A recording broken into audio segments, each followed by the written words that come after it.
देख रहे हैं राष्ट्रीय समाचार और मैं हूं आपके साथ प्रिया पांडे। पहले एक नजर हेडलाइंस पर। पीएम मोदी ने असम में काजीरंगा एलिवेटेड कॉरिडोर की आधारशिला रखी। कहा, काजीरंगा और असम से जुड़े यादें हमेशा खास। पीएम मोदी के बंगाल दौरे पर दिलीप जायसवाल का बड़ा बयान। घुसपैठ पर जताई चिंता। इंडिया गठबंधन और विपक्षी राजनीति पर साधा निशाना। बीएमसी मेयर को लेकर सस्पेंस जारी। बीजेपी और शिवसेना सेना में अब तक औपचारिक बातचीत नहीं। फैसले में लग सकता है 1 हफ्ते से ज्यादा का समय। नीट छात्रा मौत मामला, बिहार की राजनीति गरमाई। पप्पू यादव के गंभीर आरोप और एसआईटी जांच और सीबीआई की मांग तेज। मौनी अमावस्या पर अयोध्या में आस्था का महासंगम, सरयू स्नान और रामलला दर्शन को उमड़ी श्रद्धालुओं की भारी भीड़। प्रधानमंत्री नरेंद्र मोदी 2 दिवसीय दौरे पर असम पहुंचे और रविवार को उनके दौरे का दूसरा दिन है। इस दौरान पीएम मोदी ने असम में 6,957 करोड़ रुपए की लागत से बनने वाले काजीरंगा एलिवेटेड कॉरिडोर की आधारशिला रखी। इस परियोजना के पूरा होने के बाद क्षेत्र की कनेक्टिविटी में सुधार होगा, जिससे काजीरंगा नेशनल पार्क में पर्यटन को बढ़ावा मिलेगा और व्यापार और औद्योगिक विकास के नए अवसर भी खुलेंगे। इससे युवाओं के लिए रोजगार के अवसर पैदा होंगे और क्षेत्र के आर्थिक रूप से तरक्की करेगा। यह पीएम मोदी का 1 महीने से भी कम समय में पूर्वोत्तर राज्यों का दूसरा दौरा है। पीएम मोदी ने जनता को संबोधित करते हुए कहा कि उन्हें फिर काजीरंगा आने का सौभाग्य मिला है और पिछली यात्रा की यादें भी ताजा हो गई हैं। 2 वर्ष पहले उन्हें काजीरंगा नेशनल पार्क में रात्रि विश्राम का अवसर मिला था और एलिफेंट सफारी के दौरान क्षेत्र की प्राकृतिक सुंदरता का अनुभव भी किया था। उन्होंने कहा कि असम आकर हमेशा उन्हें एक अलग ही खुशी मिलती है। उन्होंने यह भी बताया कि कल गुवाहाटी में बागुरम्बा कार्यक्रम देखने का सौभाग्य मिला, जिसमें बोडो समुदाय की प्रतिभाशाली बेटियों ने बागुरम्बा नृत्य भी प्रस्तुत किया। इस अनूठे और ऊर्जावान प्रदर्शन में 10,000 से अधिक कलाकारों ने भाग लिया। आज फिर काजीरंगा आने का सौभाग्य मिला है। स्वाभाविक है, मुझे अपनी पिछली यात्रा याद आना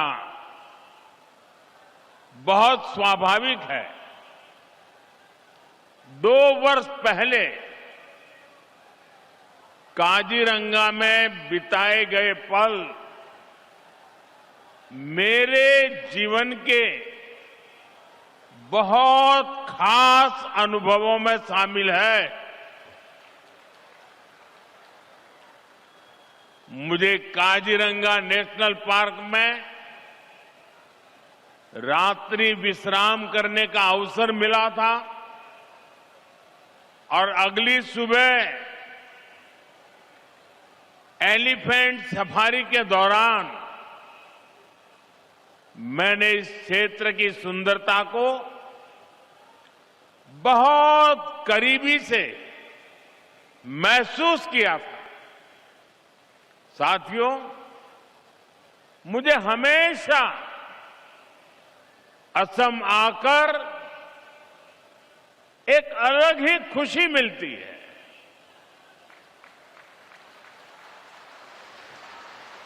ये धरती वीरों की धरती है। हर क्षेत्र में अपनी प्रतिभा दिखाने वाले बेटे बेटियों की धरती है। प्रधानमंत्री नरेंद्र मोदी एक बार फिर पश्चिम बंगाल के दौरे पर हैं। इस दौरान बिहार सरकार के मंत्री दिलीप जायसवाल ने उनके दौरे को लेकर प्रतिक्रिया देते हुए कहा कि पीएम मोदी ने कल मालदा में जनसभा को संबोधित किया और कई सौगातें दी। दिलीप जायसवाल ने कहा कि जिस तरह प्रधानमंत्री ने सीमांचल में बढ़ती घुसपैठ को लेकर चिंता जताई थी, उसी तरह उन्होंने बंगाल को लेकर भी गंभीर चिंता व्यक्त की है और कहा कि बंगाल को बचाने के लिए बेहतर काम करने की जरूरत है। तेजस्वी यादव की बैठकों पर निशाना साधते हुए दिलीप जायसवाल ने कहा कि जनता ने इंडिया गठबंधन को 5 साल के लिए छुट्टी दे दी है और अब ये लोग सिर्फ बैठकें और संगठन में बदलाव का नाटक करते रहेंगे। बिहार विधानसभा के आगामी बजट सत्र को लेकर उन्होंने कहा कि 2 फरवरी से सत्र की शुरुआत होगी और इस बार का बजट विकसित बिहार की दिशा में होगा। वहीं नीट छात्रा की मौत के मामले पर उन्होंने विपक्ष पर गंदी राजनीति करने का आरोप लगाते हुए कहा कि विपक्ष हर मुद्दे पर राजनीति करता है और कब सुधरेगा कहा नहीं जा सकता। बंगाल दौरा था, आज भी बंगाल दौरा है उनका। कल मालदा में उन्होंने जनसभा को संबोधित किया और बंगाल के लिए बहुत ही ज़्यादा उन्होंने सौगात भी दिया। प्रधानमंत्री जी ने जो चिंता बिहार में जाहिर की थी कि सीमांचल के इलाके में बिहार में भी बहुत से ज़िला ऐसा हैं जहां पर घुसपैठिए की संख्या बढ़ रही है, डेमोग्राफी चेंज हो रहा है और बंगाल के हालात तो बद से बदतर बनते जा रहे हैं। ममता बनर्जी अपने राजनीतिक दुकानदारी चलाने के लिए इस देश के डेमोग्राफी के साथ और भविष्य के साथ खिलवाड़ कर रही है। हमारे देश के लोगों का हिस्सा घुसपैठ आकर लें, घुसपैठ आकर के उसको बंटवारा करें, ये देश सहन नहीं करेगा। और बंगाल के जनता ने, बंगाल की महान जनता ने इस बार इस बात को ठाना है कि फिर इस बार जो है बंगाल में भी बिहार के तरह एनडीए की सरकार को लाना है। बीएमसी का मेयर कौन होगा, इस पर अभी तक बीजेपी और शिंदे शिवसेना के बीच कोई औपचारिक बातचीत नहीं हुई है। मेयर के चयन में अभी हफ्ते भर से ज्यादा का समय लगने की संभावना जताई जा रही है। शिंदे शिवसेना ने साफ किया है कि फिलहाल न तो मेयर पद को लेकर और न ही 2.5 साल के फॉर्मूले पर कोई चर्चा हुई है। पार्टी का कहना है कि जब दोनों दलों के वरिष्ठ नेता एक साथ बैठेंगे तभी अंतिम फैसला लिया जाएगा। इसी बीच एकनाथ शिंदे कॉर्पोरेटर्स, विधायकों और वरिष्ठ नेताओं के साथ होटल ताजलैंड्स एंड में महानगर पालिका और आगामी जिला परिषद चुनाव को लेकर बैठक करेंगे। वहीं मुख्यमंत्री देवेंद्र फडणवीस ने कहा कि एकनाथ शिंदे से बातचीत कर सभी मुद्दों पर निर्णय लिया जाएगा और मेयर महायुति का ही होगा। ठरवू ना बघा, आता याच्यामध्ये महापौर कोण, महापौर कधी, महापौर किती वर्ष वगैरे सगळ्या गोष्टी शिंदे साहेब आणि मी आणि आमची दोन्हीकडची नेते मंडळी आम्ही बसवून ठरवू। काही त्यात वाद येणार नाही। छान पद्धतीनं दोन्ही पक्ष आम्ही मुंबई नीट छात्रा की मौत को लेकर बिहार की राजनीति तेज हो गई है। पूर्णिया से निर्दलीय सांसद पप्पू यादव देर रात प्रभात मेमोरियल हॉस्पिटल और छात्रा के हॉस्टल पहुंचे, जहां उन्होंने अस्पताल प्रबंधन पर गंभीर लापरवाही और आपसी मिलीभगत का आरोप लगाया। उन्होंने सवाल उठाया कि शव मिलने के बाद कमरे की सफाई किसके निर्देश पर कराई गई और सहजानंद सरस्वती मेडिकल कॉलेज में इलाज से जुड़े दस्तावेज अब तक क्यों नहीं दिए जा रहे हैं। इसी बीच मामले की जाँच के लिए SIT का गठन किया गया है, लेकिन पुलिस की बदलती जाँच थ्योरी पर भी सवाल खड़े हो रहे हैं। पहले मौत का कारण नींद की गोली बताया गया, जबकि बाद में यौन उत्पीड़न की आशंका जताई जा रही है। बिहार सरकार के मंत्री लखेंद्र पासवान ने कहा कि SIT पूरे मामले की निष्पक्ष जांच कर रही है और दोषियों को बख्शा नहीं जाएगा। राजधानी पटना में हुई इस घटना ने राज्य की कानून व्यवस्था और महिला सुरक्षा पर गंभीर सवाल खड़ा कर दिए हैं। मामले में CBI जांच की मांग की गई है और पीड़ित परिवार को न्याय दिलाने की बात भी दोहराई गई है। इस मामले को 5 तारीख को ही हमने लाइव पढ़ा। उस पंचायत के रुद्र जी मुखिया जी ने हमको इन्फॉर्मेशन दी। 7 बार मेरी बातचीत उस मुखिया जी से हुई जब ये घटना घटित हुआ। हम लगातार लाइव पर थे, हम मुखिया जी के संपर्क में थे, हम बेटी के मामा के संपर्क में थे। जब प्रभात में लाया गया सहजानंद जी के यहाँ से, सहजानंद जी ने क्या लिख करके रेफर किया। प्रभात के एक पार्टनर मालिक से मेरी बातचीत हुई, आज भी उनसे मेरी बातचीत हुई। उन्होंने कहा कि लड़की होश में थी, आई थी। खुद उन्होंने मुझसे एडमिट किया कि लड़की होश में आई थी, लड़की का इलाज सही चल रहा था, लड़की को ज्यादा ही ड्रग्स दिए गए थे। भाई SIT गठन इसलिए किया गया है कि जांच करके न्याय संगत कार्रवाई हो और NDA के सरकार ने संकल्प लिया है और खासकर हमने देखा बिहार के गृह मंत्री जी का जो निर्णय आया है, ये कोई भी अपराधी हो बख्शा नहीं जाएंगे। तो SIT की टीम जो है जांच करके पूरी कार्रवाई करेगी और जो पीड़िता है और जिनके साथ ये घटना हुई है, जिनकी मृत्यु हो गई है, उनके परिवार को और उनको उचित न्याय मिले, इसलिए ऐसा किया गया। बुलंदशहर से एक बड़ी खबर सामने आई है, जहां शॉर्ट सर्किट के कारण एक टेंट गोदाम में भीषण आग लग गई। आग लगते ही आसपास के रिहायशी इलाकों में अफरा तफरी मच गई और लोगों में दहशत फैल गई। स्थानीय मोहल्ले वासियों ने तुरंत दमकल विभाग को आग लगने की सूचना दी, जिसके बाद फायर ब्रिगेड की 2 गाड़ियां मौके पर पहुंची और कड़ी मशक्कत के बाद आग पर काबू पाया गया। घटनास्थल के आसपास घनी आबादी वाला इलाका होने के कारण आग फैलने का खतरा बना हुआ था, लेकिन दमकल कर्मियों की सतर्कता से बड़ा हादसा टल गया। इस हादसे में टेंट गोदाम में रखे लाखों रुपए का सामान जलकर राख हो गया। राहत की बात यह रही कि घटना में किसी के हताहत होने की सूचना नहीं है। उसका गोदाम है, उसमें आग लगी, सूचना मिली, हमने तत्काल प्रभाव से गाड़ी से लेकर के आए, आगे आने को कंट्रोल किया। आपको आग पूरी तरह से बुझा दी गई है। केवल उसमें सामान जो पला हुआ जला उसको निकलवा के बाहर कर रहे हैं। सार्वजनिक का काम हो जाने के बाद जो व्यक्तियों को उसमें पानी डाल के खत्म हो जाए। आग बुझाने के लिए कितनी गाड़ियाँ हमारे पास वर्तमान में 3 गाड़ियाँ हैं, 3 गाड़ी हैं। तो 3 गाड़ियों से हम लगातार गाड़ी खाली होकर गई है भरने के लिए। 2 गाड़ी यहाँ खड़ी, 1 गाड़ी पंपिंग हो रही है। कोई जनहानि तो नहीं है? नहीं, कोई जनहानि नहीं, कोई समस्या नहीं इस तरह की, पूर्णतः सब ठीक है।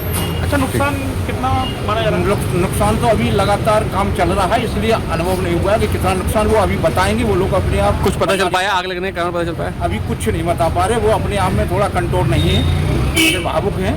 तो भावुक उनके समापन होने के बाद बताएगा कितना का नुकसान है और क्या क्या पोजीशन है और कितना उसके साथ साथ कैसे लगी। क्या रिहायशी इलाके में गोदाम है? हाँ जी, रिहायशी इलाके के साथ में जो गली है उसमें गोदाम है।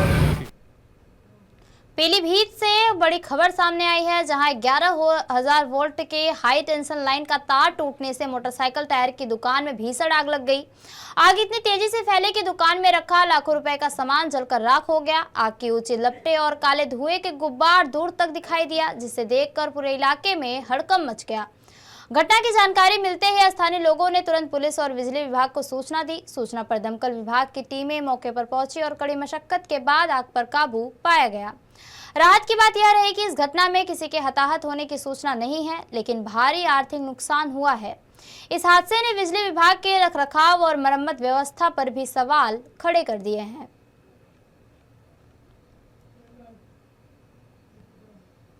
माघ मेले का मुख्य स्नान पर्व मौनी अमावस्या है और धर्मनगरी अयोध्या में श्रद्धालुओं की भारी भीड़ उमड़ी हुई है।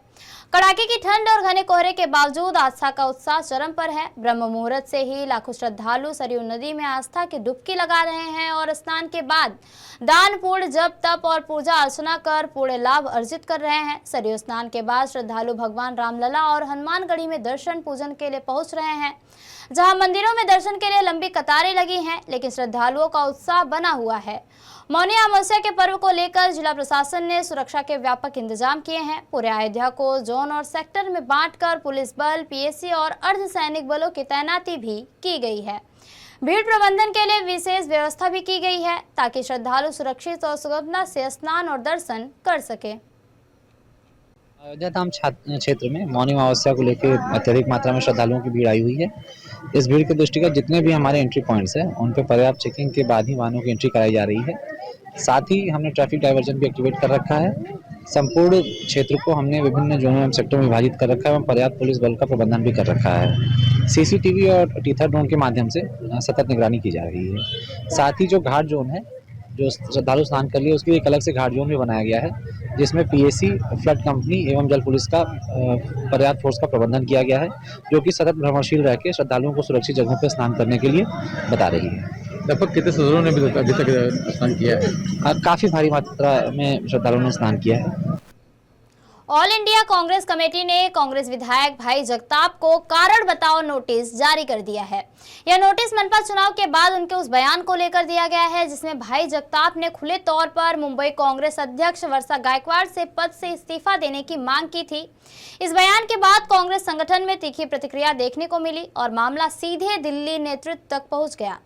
एआईसीसी की ओर से भेजे गए लेटर में साफ तौर पर कहा गया है कि पार्टी के किसी भी पदाधिकारी या विधायक द्वारा सार्वजनिक मंच पर संगठनात्मक नेतृत्व के खिलाफ बयान देना पार्टी अनुशासन का उल्लंघन है।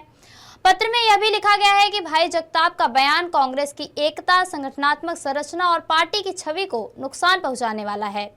एआईसीसी ने अपने नोटिस में कहा है कि इस तरह के सार्वजनिक बयान पार्टी की आंतरिक लोकतांत्रिक प्रक्रिया के खिलाफ है और इससे कार्यकर्ताओं में भ्रम और असंतोष पैदा होता है। लेटर में यह भी उल्लेख किया गया है कि कांग्रेस पार्टी में निर्णय लेने की प्रक्रिया सामूहिक नेतृत्व और केंद्रीय नेतृत्व के माध्यम से होती है। किसी भी नेता को यह अधिकार नहीं है कि वह मीडिया के जरिए संगठन के पदाधिकारियों पर दबाव बनाए या उनकी इस्तीफे की मांग करे।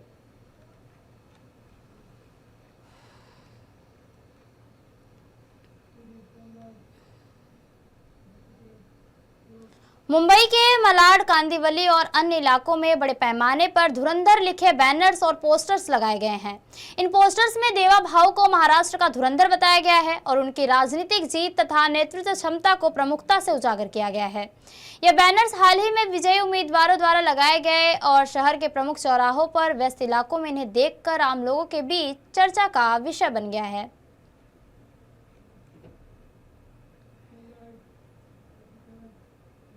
कटिहार वासियों के लिए भारतीय रेल की ओर से बड़ी सौगात लेकर आया। सीमांचल और पूर्वोत्तर बिहार को देश की आर्थिक राजनीति से जोड़ने की दिशा में एक अहम कदम उठाते हुए अमृत भारत एक्सप्रेस का शुभारंभ किया गया।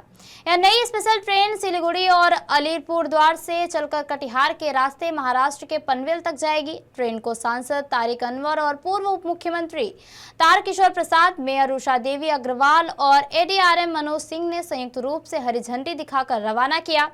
कटिहार जंक्शन पर उद्घाटन के दौरान उत्साह और उमंग का माहौल भी देखने को मिला। पूर्वोत्तर भारत का प्रवेश द्वार माने जाने वाले कटिहार से गुजरने वाली इस ट्रेन के शुरू होने से न सिर्फ यात्रियों की बड़ी राहत मिलेगी बल्कि व्यापार, पर्यटन और आवागमन को भी नई गति मिलेगी।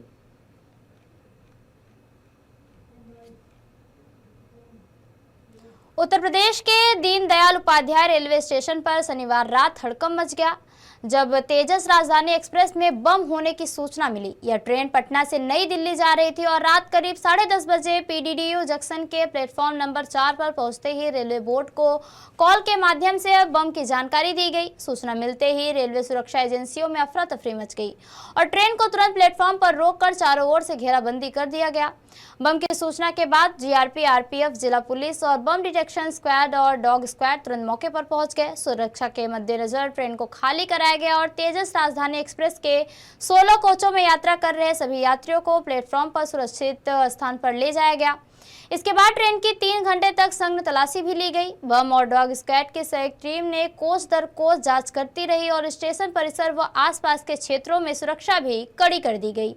करीब 3 घंटे चले जांच के बाद राहत की खबर आई जब सुरक्षा एजेंसियों के ट्रेन में न तो कोई विस्फोटक पदार्थ मिला और न ही कोई संदिग्ध वस्तु। अधिकारियों ने बम सूचना को फर्जी बताया, लेकिन जांच पूरी होने तक सतर्कता बनाए रखी गई है। 10 बजे के आसपास बीती रात में ये सूचना प्राप्त हुई कि पटना से नई दिल्ली जाने वाली राजधानी एक्सप्रेस ट्रेन में कोई संदिग्ध वस्तु रख दी गई है। इस सूचना को प्राप्त होने के उपरांत पूरे ट्रेन की जांच बम डिस्पोजल टीम तथा अन्य डॉग स्क्वाड टीम के द्वारा कराई गई। पूरे जांच के उपरांत कोई भी संदिग्ध वस्तु नहीं पाई गई। जिस नंबर से ये सूचना दी गई थी उस नंबर की जांच की जा रही है, कहाँ का है, कौन है, और पूरी जांच करने के उपरांत इसमें वैधानिक कार्रवाई की जाएगी। ट्रेन लगभग 3 घंटे विलंब होकर यहाँ से गई। समस्तीपुर में मनरेगा योजना के नाम बदलने को लेकर कांग्रेस लगातार केंद्र सरकार पर हमलावर है। मनरेगा बचाओ संग्राम अभियान के तहत बिहार के जिलों में धरना प्रदर्शन और उपवास किया जा रहा है। कांग्रेस का कहना है कि मनरेगा जैसी ऐतिहासिक और जन कल्याणकारी योजना को कमजोर करने की कोशिश भी की जा रही है और महात्मा गांधी का नाम हटाना राष्ट्रपिता का अपमान है। वहीं केंद्रीय गृह राज्य मंत्री नित्यानंद राय ने कांग्रेस पर सवाल करते हुए कहा कि विपक्ष सिर्फ हल्ला मचाने का काम कर रही है और लोगों को भ्रमित कर रही है। उन्होंने बताया कि केंद्र सरकार की योजना से ग्रामीणों को 100 के बजाय 125 दिन रोजगार मिलेगा। राय ने कहा कि मनरेगा कानून 2005 में बना था और तब से ग्रामीण परिदृश्य में बदलाव आया है, इसलिए उन्होंने संशोधन आवश्यक था। उन्होंने यह भी बताया कि अपेक्षाकृत समृद्ध और विकसित राज्य योजना का लाभ ले रहे हैं, जबकि वास्तविकता जरूरत वाले क्षेत्र इसका लाभ नहीं ले पा रहे हैं।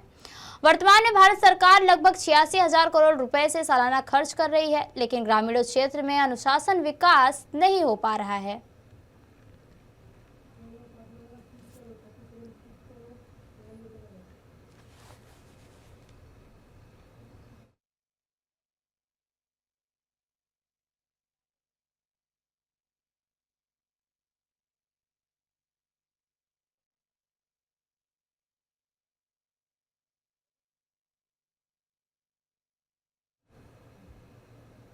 गुजरात के किसानों के लिए प्राकृतिक खेती में एक नई क्रांति की शुरुआत हुई है। राज्यपाल आचार्य देवव्रत ने इस पहल का मार्गदर्शन करते हुए किसानों को जैविक और प्राकृतिक खेती की तकनीकों से परिचित कराया। इस कार्यक्रम का उद्देश्य किसानों को रासायनिक उर्वरक और कीटनाशकों पर निर्भरता कम करने के साथ साथ उत्पादन बढ़ाने और पर्यावरण संतुलन बनाए रखने में सहायता प्रदान करना है। राज्यपाल ने किसानों को प्रशिक्षण, जागरूकता और आधुनिक प्राकृतिक खेती के तरीकों को अपनाने की सलाह दी ताकि गुजरात में कृषि उत्पादन और किसानों की आमदनी दोनों में सुधार हो सके।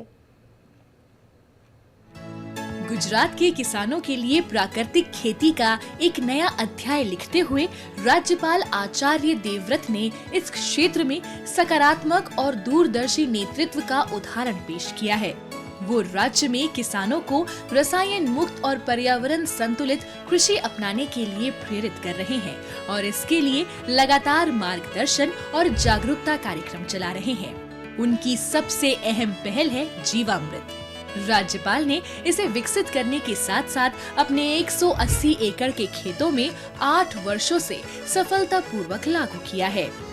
आज ये तकनीक गुजरात के 7,52,000 एकड़ क्षेत्र में कच्छ, नवसारी और सौराष्ट्र तक फैल चुकी है, जिससे किसानों की आय बढ़ रही है और मिट्टी की उर्वरता भी कायम है। प्राकृतिक खेती में जीवामृत, घन जीवामृत वो गाय गोबर और गौमूत्र से ही बनता है, लेकिन उसकी मात्रा उससे 10-20 गुना कम डालनी पड़ती, जिससे हम पूरे भूखंड में एक देसी गाय से आज के दिन भी हम 15 एकड़ तक की खेती, 20 तक की खेती भी कर सकते हैं। गुजरात के किसान अब राज्यपाल आचार्य देवव्रत के मार्गदर्शन के बाद प्राकृतिक खेती की ओर बढ़ रहे हैं। उनकी प्रेरणा से किसान रसायन मुक्त और टिकाऊ कृषि अपनाकर मिट्टी की उर्वरता बनाए रख रहे हैं और फसलों की पैदावार में सुधार कर रहे हैं। ये पहल किसानों में प्राकृतिक खेती के प्रति जागरूकता और विश्वास बढ़ा रही है। हमारे गुजरात के गवर्नर श्री आचार्य देवव्रत जी ने बहुत अच्छी तरह से हिंदी भाषा में समझाया और सभी ने संकल्प किया कि हम आज से हमारे खेत में प्राकृतिक कृषि ही करेंगे, ऐसी जहर वाली खेती को हम अलविदा करते हैं। हमारे गांव में आदरणीय माननीय श्री आचार्य देवव्रत जी जो हमारे राज्यपाल है वो आए और 1.5 घंटे तक हमको उसने जो प्राकृतिक कृषि है वो कैसे की जाती है उनकी जानकारी दी। उसने जीवामृत कैसे बनता है, घन जीवामृत और पेस्टिसाइड दवाएं के बदले में जो हमारे यहाँ ब्रह्मास्त्र है, अग्नियास्त्र है, 10 पर्णी अर्क है, उनका उपयोग कैसे किया जाए उनकी बहुत अच्छी जानकारी दी। राज्यपाल का दृष्टिकोण केवल प्राकृतिक खेती तक सीमित नहीं है। वे ग्रामीण और दूर दराज के क्षेत्रों में किसानों, पशुपालकों, महिलाओं और युवाओं से सीधे संवाद कर उन्हें प्राकृतिक कृषि, गौपालन और दुग्ध उत्पादन के लाभों के प्रति जागरूक कर रहे हैं। उनका ये प्रयास किसानों की आय बढ़ाने के साथ साथ मिट्टी की उर्वरता और पर्यावरण संरक्षण को भी मजबूत बनाता है। साथ ही राज्यपाल पर्यावरण संरक्षण और स्वच्छता के प्रति जागरूकता बढ़ाने में भी अग्रणी भूमिका निभा रहे हैं। वृक्षारोपण और स्वच्छ जीवन शैली को बढ़ावा देते हुए वो समाज में सकारात्मक संदेश फैला रहे हैं ताकि भविष्य की पीढ़ियों के लिए सतत और स्वस्थ पर्यावरण सुनिश्चित किया जा सके। गुजरात के प्रत्येक तालुका में, तहसील में जाता हूँ और शाम को मैं गांव में जाकर के स्वच्छता अभियान चलाता हूँ, वृक्षारोपण करता हूँ। ये दोनों मिशन भारत के माननीय प्रधानमंत्री जी ने हम सब के लिए आह्वान के रूप में उन्होंने कहा कि भी देश में स्वच्छता अभियान चले, जिससे लोग स्वस्थ रहें, निरोग रहें, अच्छा लगे। वृक्षारोपण हो जिससे पर्यावरण बचे, हमारी धरती का स्वास्थ्य बचे।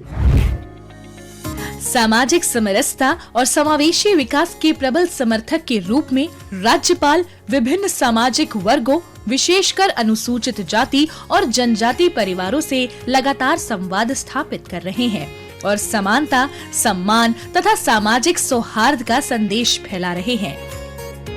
उनके इन प्रयासों से प्रशासन और जनता के बीच विश्वास और मजबूत हुआ है, जिससे न केवल सुशासन को बल मिलता है बल्कि राज्य में समावेशी और न्यायपूर्ण विकास की दिशा में भी प्रेरक उदाहरण स्थापित होता है।